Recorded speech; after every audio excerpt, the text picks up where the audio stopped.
Okay, here we go. This is the power supply for my radio. It's alkaline battery, 6 volt. This is the power supply for my load. This is a lead acid battery, it's 12 volt.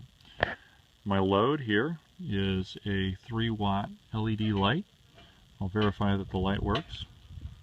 Yeah, if I touch these two leads together, we get the light to work. The leads are the grounds. Let's start with the grounds. Grounds are wired together as instructed. The ground goes to my load. The hot side of my load is here. This is the hot side of my load. It's green, so that's the hot side of my load. Let's verify that the radio is indeed being able to switch channel 5. There's my receiver. Let's see if we can get a little better shot of the receiver. Okay, there's my receiver wired up. I have a servo on my gear. Switch the servo. You can hear the gear going. There's the monitor. You probably want it to stay this way. There's my monitor. Whoop, I keep hitting the wrong switch. It's the bind train switch. Okay, there we go. You can see the second from the bottom. The arrow switches back and forth. You can hear the servo work. So we verified that channel 5 is working. Now we're going to put the Turnigy in. So we can get the glare off here. Don't seem to be able to do that right now. Alright, so this Turnigy, I'm having to set you down so I can plug it in. So now we have the remote on-off is now into the gear. Let me get the servo out of the way so we can see that. Alright, that's all we've got going. I'm going to wire up the switch here. Oh, that's interesting. Now it's on. That's different. Oh, but now we're getting nothing. So now it's closed. Again, switching the switch. Nothing's changing. Switch. Nothing's changing. This is the first time I've had it on. It's been in default off until now. No change. This one is, I have it's supposed to alternate on and off as its default.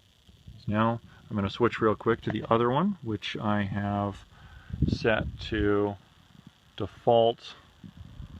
There it is. I don't know if you can see that. I'm trying to get focused there. There, okay, now you can see that I have it wired, or the dip switch is on so that it's defaulting to on. Okay, so I'm going to pull this one out, which is what I'm doing right now. I'm now switching to the other on-off switch.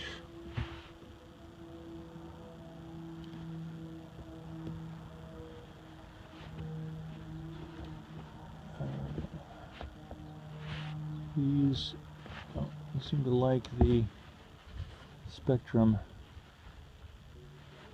receiver. Okay, got that plugged in. And I've plugged in the second remote on-off switch. It's empty. Again, this is the one that's set to default on. Plug it in there. Clip it to the load. And again, this is interesting that now suddenly these have gone to default closed as opposed to default open. They were default closed on me before. But that was using the other receiver. I was using this orange receiver. Alright, so now, again, on, off, channel 5. You can see channel 5 moving. Hopefully there's enough focus there. Staying, no change. Check the wiring here.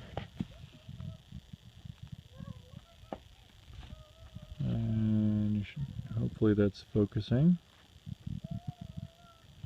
I'm trying to show you that we've got the power and the load in the correct place. No on, nothing on, off, on, off, on, off. No change. And I don't know what else to try other than we could change it so that the grounds are not the same. Let's make the grounds not common. I'll use a clip lead over here, and I'm just going to put I'm going to separate the grounds. It's not necessarily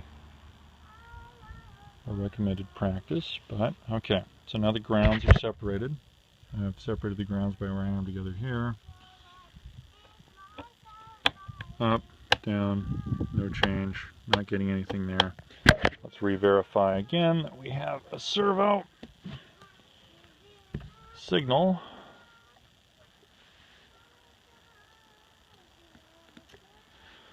Okay, plugged in a servo. Again, servo works, same channel. So either I'm doing something wrong or both of these don't work, which doesn't seem likely.